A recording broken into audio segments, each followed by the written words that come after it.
बिस्मिल्लाहिर्रहमानिर्रहीम। अस्सलाम वालेकुम। प्रोग्राम इख्तिलाफ राय के साथ मैं हूं इफ्तिखार काज़मी। तारीख बड़ी जालिम है, खुद को दोहराती रहती है। कल तक अपोजिशन पर यह इल्जाम लगता था कि वो एनआरओ मांग रही है। आज हुकूमत अपोजिशन से एनआरओ मांगती हुई दिखाई देती है। दुनिया मुकाफात अमल है।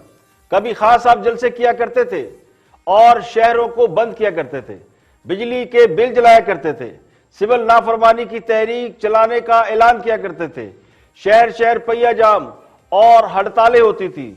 आज सब कुछ पलट कर उनके सामने आ रहा है। आज वक्त बदल चुका है। आज खान साहब अपोजिशन लीडर नहीं है, आज खान साहब प्राइम मिनिस्टर है, वजीर आजम है, और अपोजिशन उनसे वही सलूक कर रही है जो खान साहब ने उस वक्त की मुंतखब हुकूमत के साथ किया।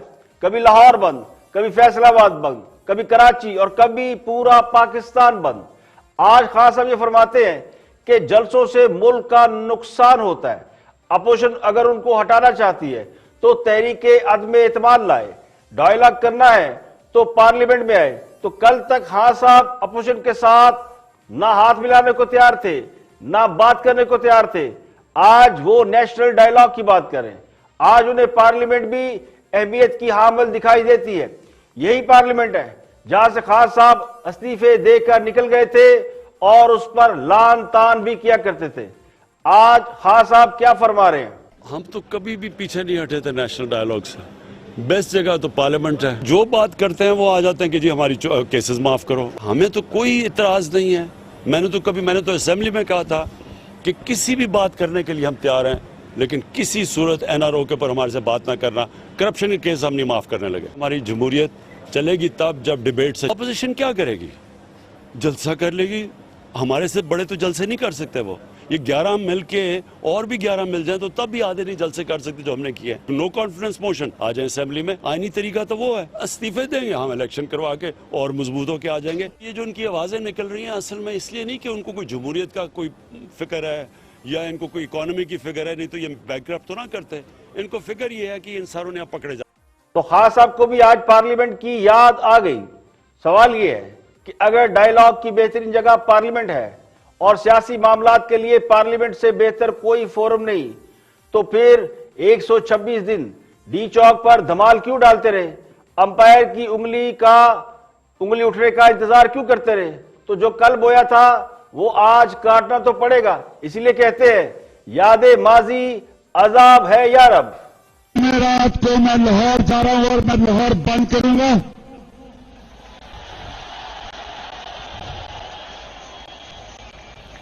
चार तारीख को मैं लाहौर पहुंचूंगा, लाहौर को बंद करूंगा। 8 तारीख को मैं फैसलाबाद जाऊंगा, फैसलाबाद बंद करूंगा। 12 तारीख को मैं कराची जाऊंगा, कराची बंद करूंगा। और 16 तारीख को मैं सारा पाकिस्तान बंद करूंगा। तो कल खान साहब ये ऐलान किया करते थे, आज अपोजिशन वही ऐलान कर रही है। अपोजिशन पहिए जाम के लिए भी तैयारियां कर रही है, शटर डाउन की भी तैयारियां कर रही है, जलसे भी कर रही है और लॉन्ग मार्च और धरने के लिए भी तैयार है और इस्तीफों का ऑप्शन भी लिए बैठी है। अब फर्क क्या है? कल जिस पोजिशन में खान साहब थे, क्या आज उस पोजिशन में अपोजिशन है? तो फर्क यह है कि जब खान साहब जलसे कर रहे थे या धरना दे रहे थे, उस वक्त अगर मुल्क की मईशत को देखा जाए तो मुल्क मुआशी तौर पर आज से कहीं बेहतर था। Growth rate plus, stock market थी ऊपर और पे की कदर आज के मुकाबले में कहीं ज्यादा बेहतर थी। लेकिन उस वक्त मुआशी तबाही और बदहाली के नारे लगाए गए। तो अगर दिल पर हाथ रखकर गैर जानिबदार तरीके से सोचा जाए कि पिछले 3 से 4 साल में हमने क्या खोया क्या पाया और ये जो सियासी तमाशे हो रहे हैं उसके नतीजे में पाकिस्तान को क्या मिला? बेरोजगारी में इजाफा हुआ है, महंगाई में इजाफा हुआ है, आम आदमी की कुव्वत खरीद में इंतहाई कमी आ गई है। किसी शोबे में तरक्की होना तो दूर की बात, जो ग्राफ ऊपर था वो भी नीचे चला गया। हाँ साहब को यह गिला था कि धांधली हुई है, तो उन्होंने 4 हल्के खुलवाने के लिए सड़कों पर मार्च किया, लॉन्ग मार्च किया, धरने दिए। आज अपोजिशन उसी पोजीशन में है। कल नवाज शरीफ वज़ीर आज़म थे, उनकी हुकूमत थी, तो यह तासुर था कि उनको काम करने से रोका जा रहा है। आज उसी सूरत हाल का सामना खास सबको भी है। मगर सवाल ये नहीं कि कौन गलत है या कौन सही है, सवाल तो ये है कि इस पूरी एक्सरसाइज से कौम को क्या हासिल वसूल हुआ है। पिछले 3 से 4 साल में सूरत हाल ये है कि पहली बार पंजाब से एस्टेब्लिशमेंट के खिलाफ भी आवाज बुलंद हो रही है। इससे पहले छोटे सूबे शिकवा किया करते थे कि एस्टेब्लिशमेंट पर तो पंजाब का गलबा है। आज वो पोजीशन भी बदल चुकी है। हासिब को लाने का एक तोहफा तो ये है, और दूसरा बड़ा तोहफा खारजा ताल्लुकात के हवाले से है। अरब ममालिक जो हमेशा हमारे दोस्त रहे हैं, उनसे थोड़ी बहुत इख्तिलाफात हमेशा रहे हैं, लेकिन मुश्किल वक्त में हमेशा हमारे साथ खड़े हुए हैं। आज वो हमसे कोसों दूर खड़े हैं। और सी पैक जो 4-5 साल पहले पूरे जोरों पर था, पाकिस्तान में लोग चीनी जुबान सीख रहे थे, आज ना सी पैक नजर आ रहा है ना चीनी नजर आ रहे हैं। तो हमने चीन को भी खुद से दूर कर दिया है। अमेरिका ने आज हमें उन मुल्कों की सब में खड़ा कर दिया है जहां मजहबी आजादी नहीं, और एक फहरिस्त जो अभी जारी हुई हाल ही में, उसमें हमारा नाम शामिल है। जबकि भारत जो कि मजहबी आजादी में बहुत ज्यादा उसका नाम है कि वहां पे मजहबी आजादी बिल्कुल नहीं है, उसका इस फहरिस्त में नाम ही नहीं है। तो ये है पॉलिसी, ये है स्ट्रेटेजी। तो जिस हुकूमत को अपोजिशन के साथ झगड़ों से फुर्सत नहीं, वो खारजा महाज क्या संभालेगी। तो कहने वाले तो ये कहते हैं कि बड़ी मेहनत के साथ पाकिस्तान को बर्बाद किया गया है। अब मुझे नहीं पता दानिस्ता किया गया है या नादानिस्ता तौर पर हुआ है या महज इंतकाम की वजह से हुआ है, अनाड़ीपन की वजह से हुआ है, लेकिन सियासत की बुनियाद पर मुआशरे में नफरत इस हद तक बढ़ गई है कि कल सोशल मीडिया पर सियासत के तीनों बड़े सतूनों के खिलाफ, बल्कि रियासत के सतूनों के खिलाफ ट्रेंड चलते रहे। सभी एक दूसरे को गालियां दे रहे थे और बदकिस्मती से हमारी खवातीन को गालियां दी गई। तो मीडिया चाहे मेन स्ट्रीम हो या सोशल मीडिया हो, वो मुआशरे को रिफ्लेक्ट करता है, मुआशरे का आईनादार होता है। 8 से 9 करोड़ पाकिस्तानी सोशल मीडिया पर मौजूद है और एक दूसरे से गुत्थम गुत्था है। हाँ साहब ने तब्दीली का नारा लगाया और एक यही नारा है जिस पर मुझे तो नजर आता है कि अमल हो रहा है। इससे बड़ी तब्दीली और क्या हो सकती है कि वो मुल्क जो चंद साल पहले दुनिया की 25 बड़ी मौशियतों में शामिल होने वाला था, अब वो सर्वाइवल की जंग लड़ रहा है। दुनिया की वाहिद इस्लामी एटमी ताकत, गजाई पैदावार में खुद को फील मुल्क आज खुराक से भी महरूम हो रहा है। खुराक भी हमारी बाहर से आ रही है, गंदम बाहर से, चीनी बाहर से, अब कपास। तो उधार के डॉलरों से हमने ज़र मुबादला के ज़खायर बढ़ा लिए और मुल्क की मईशत को दुरुस्त सिमत पर डालने के दावे किए। इंपोर्ट बंद करके हमने महंगाई में इजाफा कर लिया। अब किसी को समझ में नहीं आ रही कि महंगाई हो क्यों रही है, बाहर से कोई चीज आ नहीं रही और जो जहां लोगों के पास मौजूद है उसके दाम लोगों ने दुगने कर दिए। उन्हें पता बाहर से कुछ आना ही नहीं है, तो आप कह रहे हैं जी हमने तजारती खसारा कम कर दिया। तो डॉलर के मुकाबले में रुपए की कदर को डी वैल्यू हमने इसलिए किया था कि हमारी एक्सपोर्ट बढ़ेगी, तो वो भी नहीं हुआ।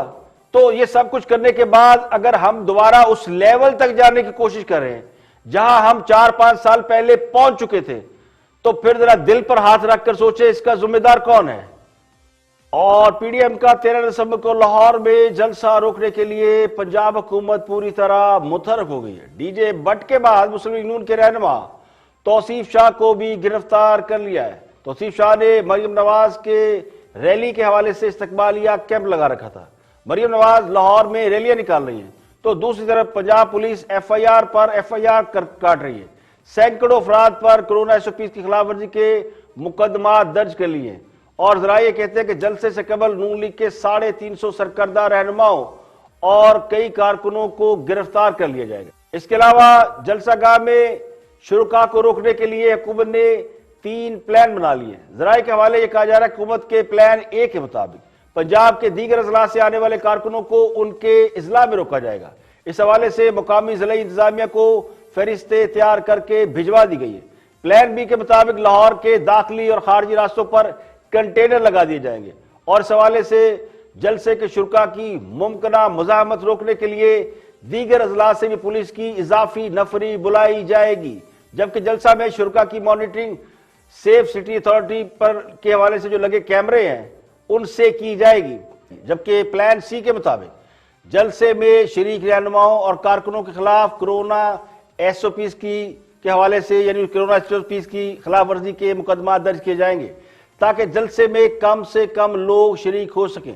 पीडीएम की क़यादत का मौक़िफ़ यह है कि लॉन्ग मार्च से कबल ही अपोजिशन अपने अहदाफ हासिल कर लेगी, पीपल्स पार्टी के चेयरमैन बिलावल भुट्टो भी जलसे में शिरकत के लिए लाहौर पहुंच गए, जबकि पीडीएम के सरबराह मौलाना फजलुर रहमान ने जेयूआई की रजाकार फोर्स को मीरान पाकिस्तान पर हर सूरत जलसा करने की तैयारियां करने की हिदायत कर दी है और जेयूआई फे के रजाकार जलसे के इंतजाम संभालेंगे और जलसागाह में पानी को खुश्क करने का काम भी शुरू किया जा रहा है। इसके अलावा मुस्लिम लीग नून की रहनुमा मरियम नवाज लाहौर में रैलियां निकाल रही। अवामी राबता मुहिम के हवाले से उन्होंने लाहौर के मुख्तलिफ इलाकों का दौरा किया। मुस्लिम लीग नून के कारकुनान बड़ी तादाद में जाती उमरा पहुंचे और जाती उमरा से उन्होंने रैली स्टार्ट की और शहर में जगह जगह इस्तकबालिया कैंप लगाए गए हैं। मरियम नवाज की क़यादत में जाती उमरा से रिंग रोड, गज्जू मत्ता, युहानाबाद, गाजी रोड, नसीराबाद और शंघाई ब्रिज के करीब, फिर इसके अलावा रैली जो है मजंग चौक, लक्ष्मी चौक, ग्वाल मंडी और लोहारी, इन सब इलाकों का दौरा कर रही है और मरियम नवाज तमाम मकामात पर जो है खिताब भी कर रही हैं। यहाँ पे लेके एक ब्रेक और ब्रेक के बाद वापस आएंगे और भी हम मौजूआत आपके साथ शेयर करेंगे, हमारे साथ रहिएगा।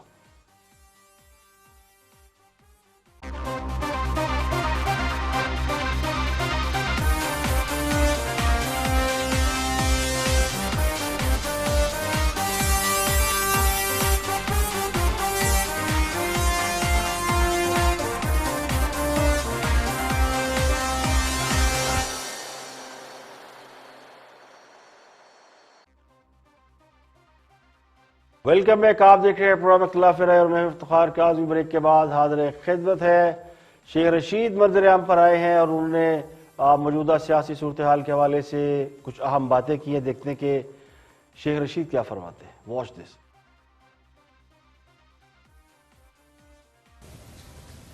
और पीपल्स पार्टी अपने ताश छाती के साथ लगा के खेल रही है।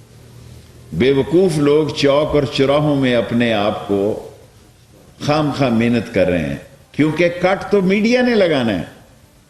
डरे उस वक्त से। ये सारी अपोजिशन के लिए मैं पेशन गोई करने जा रहा हूं।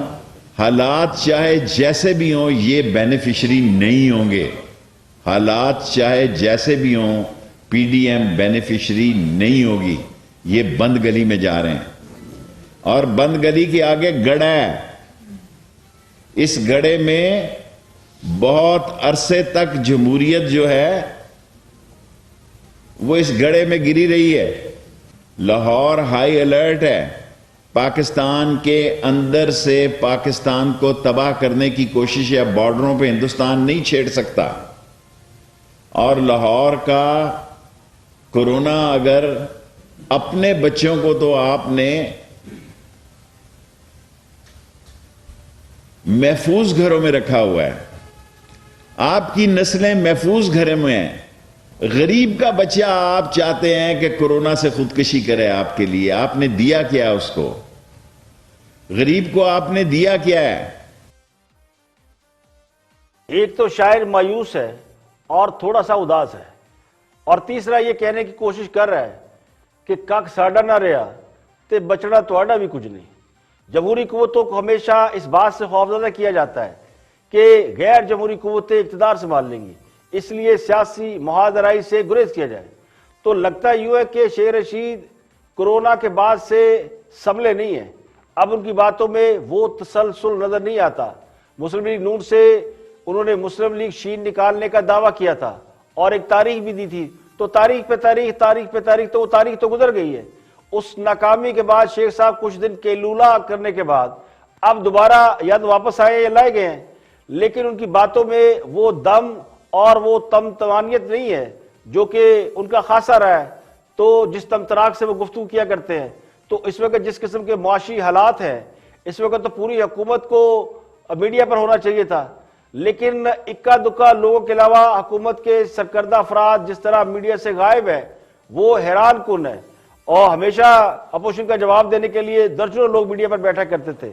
अब बिटवीन द लाइन जो शेख रशीद ने अहम बात की है वो ये है कि कट तो मीडिया ने लगाना है। यानी इसका मतलब ये कि 13 दिसंबर को होने वाले जलसे के हवाले से मीडिया पर भी कोई बुरा वक्त आने वाला है। या तो हुकूमत पैमरा के जरिए इस जलसे को दिखाने से रोकने की कोशिश करेगी, या कोई इंस्ट्रक्शन जारी करेगी, या कुछ और इस किस्म के ऑर्डर आएंगे।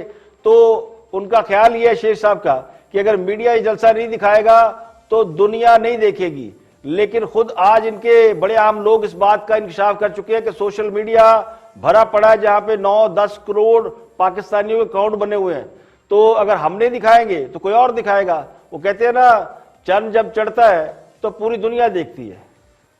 और एक और बड़े सेंसिबल किस्म के वजीर है फवाद चौधरी, कभी कभी अच्छी बातें भी किया करते हैं। गुफ्तगू सुनते हैं फवाद चौधरी की, देखते हैं कि वो क्या फरमाते हैं। सिचुएशन देखी जाए कि अगले 1-1.5 महीना सियासी अदम इस्तेहकाम होगा, ये सड़कों पर होंगे, फिर इस्तीफा भी देंगे, मगर हुकूमत इसको इस तरह रीड कर रही है कि हम सरवाइव कर जाएंगे, ये जो भी कर लें, अदम इस्तेहकाम होगा मगर हुकूमत सरवाइव कर जाएगी। इस तरह हुकूमत देख रही है इसको। देखिए, हुकूमत को सियासी तौर के ऊपर बड़ा नहीं है, और मुझे नहीं लगता कि इनके इस वक्त के जलसे जो हैं या लोग हैं वो इस कदर हैं कि आप उसके नतीजे में कोई बड़ा खतरा है। लेकिन इसके बावजूद मैं ये समझता हूँ इस्तेहकाम में बड़े फैसले नहीं हो सकते और पाकिस्तान को बड़े फैसलों की जरूरत है। लिहाजा जब बड़े फैसलों की जरूरत है तो फिर आपको एक मिनिमम जो एक गेम के रूल्स वो तय करने की जरूरत है। और मेरे ख्याल में हुकूमत और अपोजिशन दोनों को अपना एक एक कदम पीछे लेना चाहिए और हमें आगे बढ़ने के लिए जरा अपने आप को ठहराव पैदा होना चाहिए और बात होनी चाहिए कि हम मामला को हल कैसे करें। सिर्फ हर बात के ऊपर ये कि मैं नहीं मानता और मैं इमरान खान 1,70,00,000 वोट लेके आए हैं, आप कैसे नहीं मानते हुए, उनको मानने बगैर चारा क्या है। बाकी जो इस वक्त हमारे जो बाकी लीडरशिप है, बिलावल साहब हो, मरियम हो, फजलुर रहमान हो, ये इमरान खान के करीब भी नहीं है अपने सियासी कद में। सो लिहाजा ये कहना कि मैं नहीं मानता और रोजाना हम एक डगर पकड़ लें, उससे तो बात। देखिए, सारी लड़ाई मैं की है। हाँ साहब, अगर पिछले 2-2.5 साल में अपोजिशन से खुद को प्राइम मिनिस्टर नहीं बनवा सके तो इसमें गलती अवाम की तो नहीं है, लेकिन सजा अवाम को दी जा रही है। अपोजिशन के साथ हुकूमत की वर्किंग रिलेशनशिप होती तो मुल्क में सियासी इस्तेहकाम होता, मुल्क में कारोबार हो रहा होता। सियासत में तो बहुत से मामलात पर कंप्रोमाइज करना पड़ता है, इसलिए कहते हैं कि सियासत आर्ट ऑफ इम्पॉसिबल है। हाँ साहब सियासतदान है, थानेदार नहीं है, लेकिन बदकिस्मती से उन्होंने जो रवैया अपना रखा है वो थानेदार वाला है। अगर हाँ साहब अपने मंशूर को सामने रखते हुए काम करते तो मुझे इस बात में कोई शक नहीं कि वो डिलीवर कर देते। अपोजिशन उन्हें काम करने से रोक नहीं सकती थी, महंगाई कम करने से अपोजिशन नहीं रोकती, तरक्याती मंसूबों की राह में अपोजिशन हायल नहीं है, चीनी सस्ती करनी है तो अपोजिशन नहीं रोक रही, गंदम की पैदावार ज्यादा करनी है तो अपोजिशन नहीं रोक रही। तो खास आपको किसी ने काम से तो रोका नहीं। असल मसला तो गवर्नेंस और परफॉर्मेंस का है। तो अच्छी तकरीरों से ना आवाम का पेट भरता है, ना नारों और वादों से किसी का घर चलता है। अपोजिशन का कुछ स्टेज पर नहीं है। अब मियां साहब के पास गंवाने के लिए कुछ भी नहीं है, ना उनके पास हुकूमत है ना कुछ और है, एक वोट बैंक है, तो उसको उन्होंने मोटिवेट किया हुआ है। हाँ साहब के पास तो पूरी हुकूमत है, तो हुकूमत बचाने की कोशिश एक्चुअली खान साहब को करनी चाहिए। अपोजिशन को क्या पड़ी है कि खान साहब की हुकूमत को बचाने के लिए सब कुछ छोड़ छाड़ कर बैठ जाए। यहां पे लेंगे एक ब्रेक और ब्रेक के बाद वापस आएंगे और भी हम मौजूआत आपके साथ शेयर करेंगे। हमारे साथ रहिए।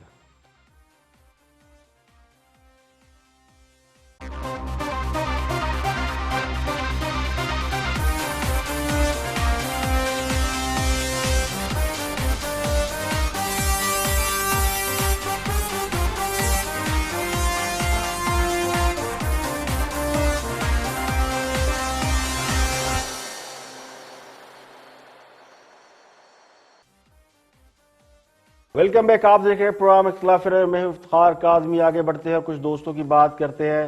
हमारे कुछ दोस्त नाराज होते हैं कि जी आप दोस्तों की बात क्यों करते हैं, लेकिन दूसरे का नुक्ता नज़र भी सुनना चाहिए, हौसले से सुनना चाहिए।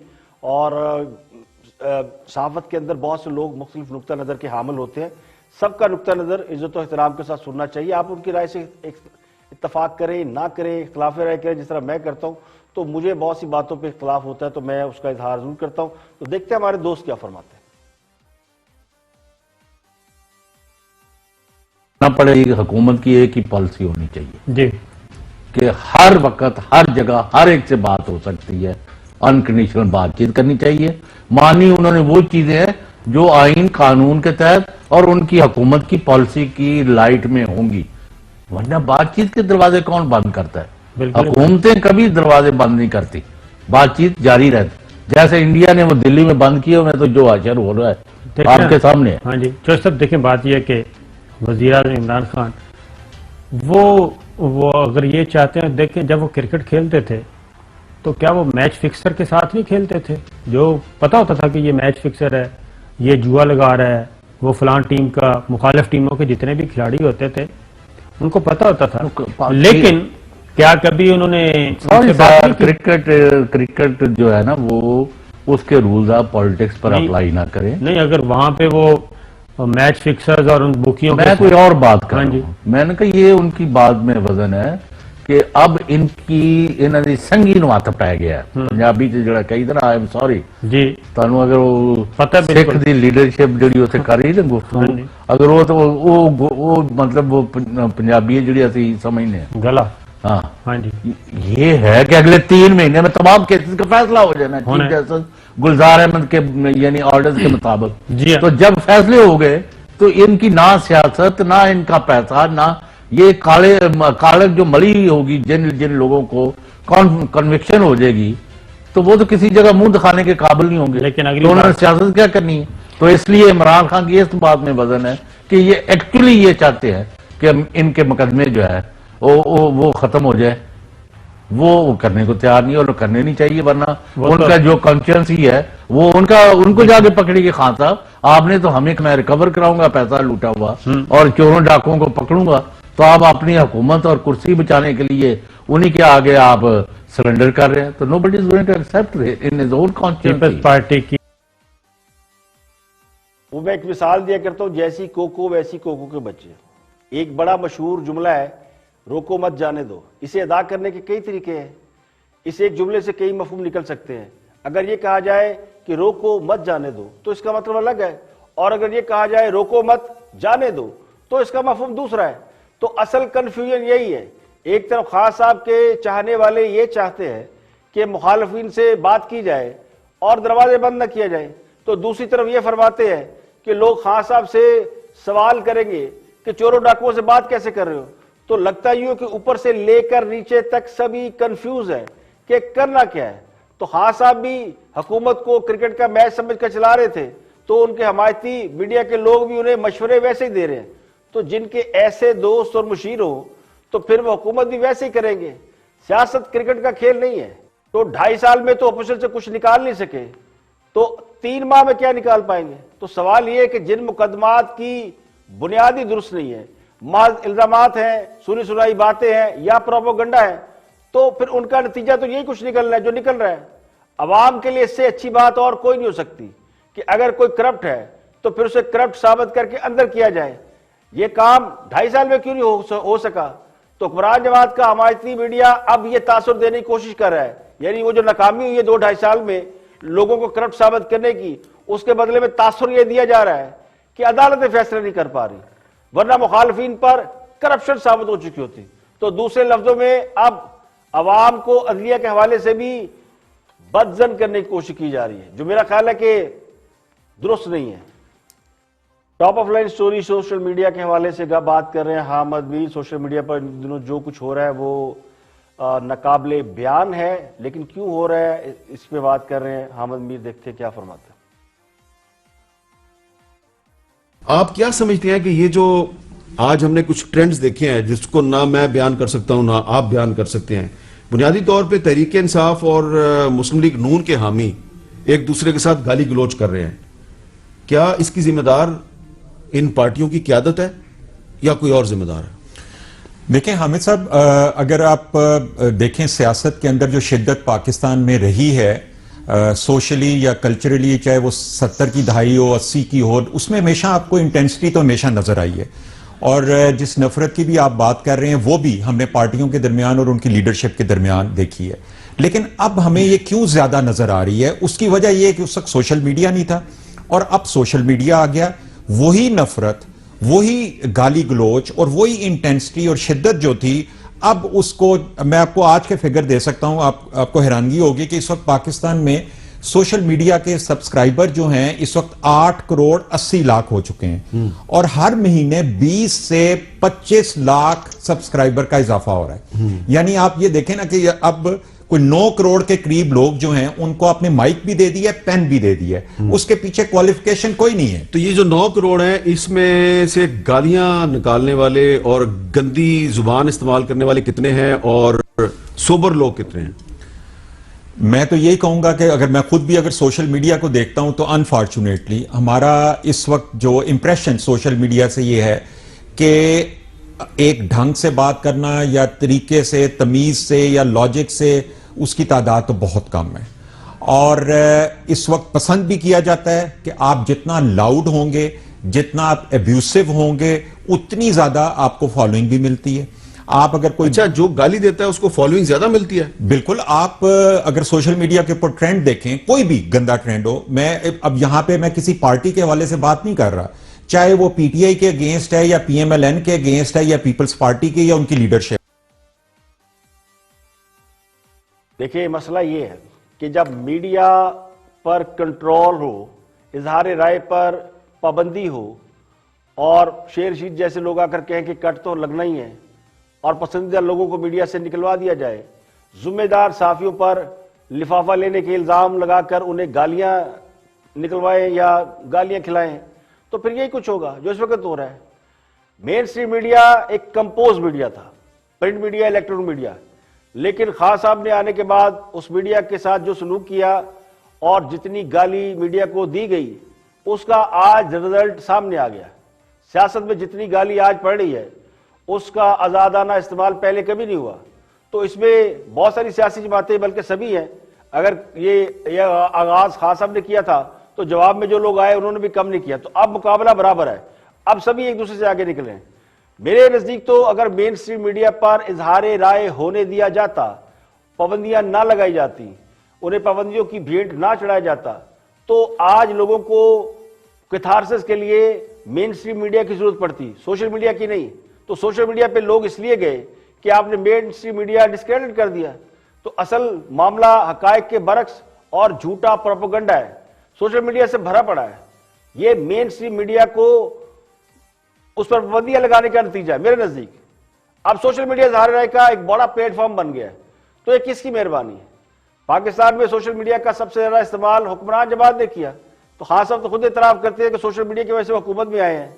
तो मैं तो इसे एक सोची समझी साजिश समझता हूं कि लोगों को मेन स्ट्रीम मीडिया, टीवी और अखबारात से बेजार किया गया, क्योंकि मेन स्ट्रीम मीडिया में भारत चेक एंड बैलेंस होता है। तो फिर लोग सोशल मीडिया पर चलेंगे। जब हुकूमत ट्विटर पर चलाई जाएगी, बयान सोशल मीडिया के जरिए सामने आएंगे, तो फिर लोग टेक्निकली वहीं पे जाएंगे, इसका रद्देअमल भी वहीं देंगे। तो फिर बात सिर्फ आपकी जात तक महदूद नहीं रहेगी, इसमें घर के लोग भी शामिल हो जाएंगे। अब कल जो ट्रेंड चले हैं, इसको तो देखकर लगता ही हो कि सियासत से बर्दाश्त का जनाजा निकल गया।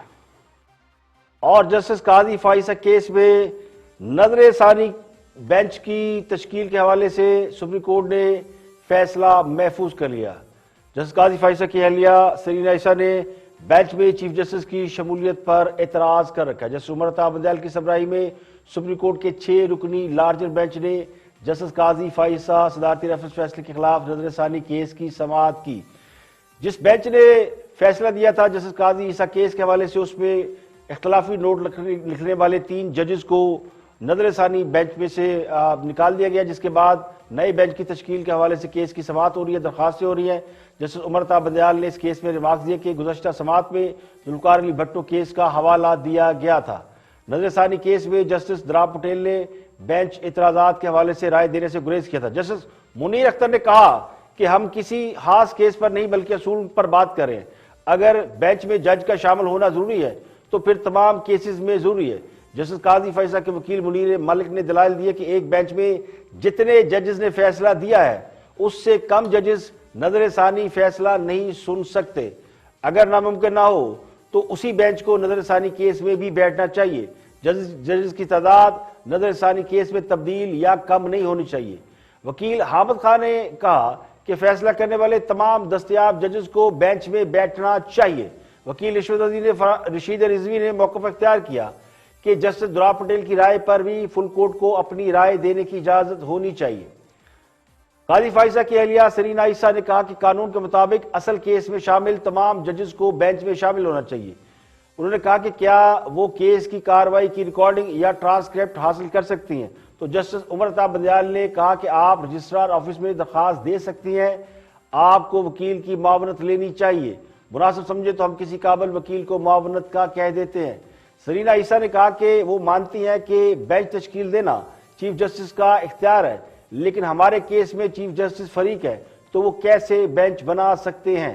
तो सुप्रीम कोर्ट ने कहा कि सदर supreme court bar Latif Afridi 2 रोज में बेंच की तश्कील पर दलाइल देंगे, तो बेंच की तश्कील पर फैसला चंद रोज में सुनाया जाएगा। तो अदालत ने केस की समाअत गैर मुअय्यना मुद्दत तक मुलतवी कर दी।